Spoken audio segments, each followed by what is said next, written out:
എപ്പോഴാണ് അവിടെ കോടതി നടപടികൾ ആരംഭിക്കുക? ഇവിടെ നിന്നും പ്രതികളുമായി വിയ്യൂരിൽ നിന്നുള്ള വാഹനം പുറപ്പെട്ടിട്ടുണ്ട്.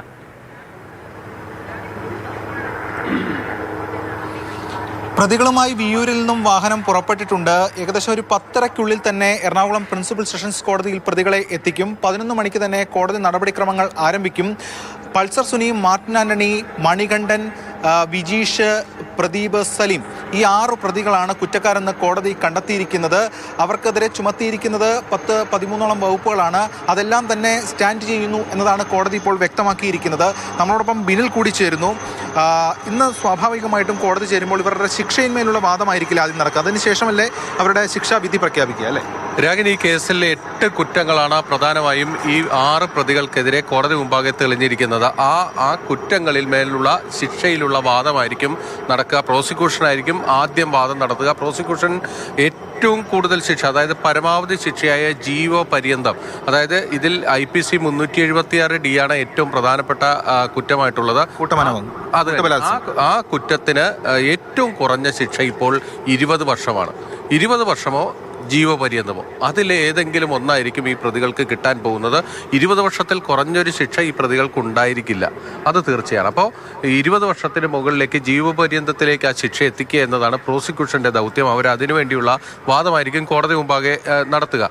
കേസിലെ പ്രതികൾക്ക് അവരുടെ ഭാഗവും കൂടി ശിക്ഷ സംബന്ധിച്ച് പറയാൻ കഴിയും. കാരണം കുറ്റക്കാരാണെന്ന് കണ്ടെത്തി കഴിഞ്ഞു. അതുകൊണ്ട് ഈ പ്രതികളെ സംബന്ധിച്ചിടത്തോളം അവർക്ക് ശിക്ഷ പരമാവധി കുറച്ചു തരണം എന്നൊരു ആവശ്യമായിരിക്കും അവരുടെ വ്യക്തിപരമായ കാരണങ്ങളൊക്കെ ചൂണ്ടിക്കാണിച്ച് അവരുടെ അഭിഭാഷകർ മുന്നോട്ട് വയ്ക്കുക. ഞാൻ പ്രതീക്ഷിക്കുന്നത് ഈ കേസിൽ ഒരു ജീവപര്യന്തം ശിക്ഷ ഉണ്ടാകാനുള്ള സാധ്യത ഏറെയാണ് എന്നതാണ്. പ്രത്യേകിച്ച് ഈ പൾസർ സുനിയുടെ ആന്റിസിഡൻസ് ഒക്കെ പരിശോധിച്ച് കഴിഞ്ഞാൽ ഇയാൾ മുൻപും പല ക്രിമിനൽ കേസുകളിലൊക്കെ തന്നെ പ്രതിയായിട്ടുള്ള ഒരാളാണ്. അതുകൊണ്ട് തന്നെ കോടതി അക്കാര്യത്തിൽ ഒരു കരുണ കാണിക്കുമെന്ന് നമുക്ക് പ്രതീക്ഷിക്കാൻ കഴിയില്ല. അതുകൊണ്ട് പരമാവധി ശിക്ഷയിലേക്ക് പോകാനുള്ള സാധ്യതയാണുള്ളത്. 6 പ്രതികളുടെയും കാര്യത്തിൽ ഏതാണ്ട് സമാനമായ എല്ലാ കുറ്റങ്ങളും തെളിഞ്ഞിരിക്കുകയാണ്. നമുക്കറിയാം, ഇതിൽ ഏറ്റവും പ്രധാനപ്പെട്ട കൃത്യം നിർവഹിച്ചതും അതിൻ്റെ മുഖ്യ പ്രതിയും പൾസർ സുനി തന്നെയാണ്. പക്ഷേ ഈ കേസിലെ മറ്റ് 5 പേരും കൂടിച്ചേർന്ന് അവരുടെ കൂട്ടുത്തരവാദിത്വത്തിലാണ് ഈ കൃത്യം നടന്നിരിക്കുന്നത്. അതുകൊണ്ട് ആർക്കും അതിൽ നിന്ന് ഒഴിഞ്ഞു മാറാൻ കഴിയില്ല എന്നതാണ് നിയമപരമായ വശം. അതുകൊണ്ട് ഈ കേസിലെ പ്രതികൾ ജീവപര്യന്തത്തിലേക്ക് പോകാനുള്ള സാധ്യത ഏറെയാണ്. എന്ത് സംഭവിച്ചാലും 20 വർഷത്തിൽ കുറയാത്ത ശിക്ഷയായിരിക്കും ഈ പ്രതികൾക്ക് കിട്ടാനും പോകുന്നത്. ഇനി ഗൂഢാലോചനയുണ്ട്. ഈ ഗൂഢാലോചന കുറ്റം തെളിഞ്ഞിട്ടുണ്ട് എന്നതാണ് ഏറ്റവും പ്രധാനപ്പെട്ട കാര്യം.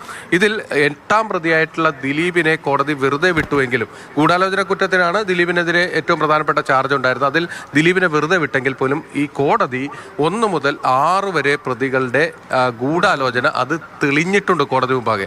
അപ്പോൾ ആ ഗൂഢാലോചന ഏത് ദിവസം നടന്നതാണ്, എന്താണ് കോടതി ഉദ്ദേശിക്കുന്നത് തുടങ്ങിയ കാര്യങ്ങൾ ആ വിധി പ്രസ്താവം പുറത്തു വരുമ്പോഴേ അറിയുള്ളൂ. പക്ഷേ പ്രോസിക്യൂഷൻ കോടതി മുമ്പാകെ കുറ്റം ചുമത്തിയിരുന്നത് 1ാം പ്രതിയും 8ാം പ്രതിയും തമ്മിൽ നടത്തിയിരിക്കുന്ന ഗൂഢാലോചനയുടെ ഭാഗമായി നടത്തിയ കൃത്യം എന്നതാണ്. പക്ഷേ ഇവിടെ കോടതി മുമ്പാകെ ആ ഗൂഢാലോചന തെളിഞ്ഞപ്പോൾ 1 മുതൽ 6 വരെയുള്ള പ്രതികൾ അവർ ഈ കൃത്യം നടത്തിയ ഗൂഢാലോചന, അത് ഞാൻ മനസ്സിലാക്കുന്നത് ഈ സംഭവം നടക്കുന്നത് 2017 ഫെബ്രുവരി 17 ഇതിന് ഒരാഴ്ച മുൻപ് ഒരു വീട്ടിൽ വെച്ച് നടന്നൊരു ഗൂഢാലോചനയായിരിക്കണം ഈ കേസിൽ തെളിഞ്ഞതെന്നാണ് നമ്മൾ വിശ്വസിക്കുന്നത്. അപ്പോൾ സ്വാഭാവികമായിട്ടും ദിലീപ് നൽകിയ കൊട്ടേഷൻ എന്നായിരുന്നു പ്രോസിക്യൂഷൻ കേസ്. പക്ഷേ അത് സ്റ്റാൻഡ് ചെയ്യുന്നില്ല എന്ന് കോടതി വ്യക്തമാക്കി ദിലീപിനെ വെറുതെ വിടുകയാണ് ചെയ്തത്. അപ്പോൾ പൾസർ സുനിയും സംഘവും ഈ ക്രൂരകൃത്യം നടത്തുന്നതിലേക്ക് നയിച്ച ഒരു മോട്ടീവ് ഉണ്ടാവുമല്ലോ, അതെന്താണ് എന്ന് കോടതി ഇതുവരെ കാത്തിരിക്കേണ്ടി വരില്ല? അല്ലെങ്കിൽ എന്താണ് കോടതി അതുമായി ബന്ധപ്പെട്ട് കോടതി കണ്ടെത്തിയിരിക്കുന്ന കാര്യം എന്നത് നമുക്ക് അനുമാനിക്കാൻ കഴിയുമോ, നമുക്ക് വിലയിരുത്താൻ കഴിയുമോ? തീർച്ചയായും. ഇതിൽ നമ്മൾ മനസ്സിലാക്കേണ്ടത് ആദ്യത്തെ കുറ്റപത്രം, ആ കുറ്റപത്രത്തിലാണ് 7 പ്രതികൾ ഉണ്ടായിരുന്നത്. അതിൽ പൾസർ സുനിയെയും വിജീഷിനെയും ഒളിവിൽ കഴിയാൻ സഹായിച്ച, കോയമ്പത്തൂരിൽ ഒളിവിൽ കഴിയാൻ സഹായിച്ച ചാർലിയാണ് കോടതി വെറുതെ വിട്ടത്. അയാൾക്കെതിരെ തെളിവില്ല എന്നതുകൊണ്ട് കോടതി വെറുതെ. ബാക്കി 6 പ്രതികളെയും കൃത്യമായി കുറ്റക്കാരാണെന്ന് കണ്ടെത്തി. അപ്പോൾ ആദ്യത്തെ കുറ്റപത്രമാണ് കോടതി അംഗീകരിച്ചിരിക്കുന്നത്. അതിലെ ഗൂഢാലോചനയാണ് കോടതി അംഗീകരിച്ചിരിക്കുന്നതെന്നാണ് നമ്മൾ മനസ്സിലാക്കേണ്ടത്.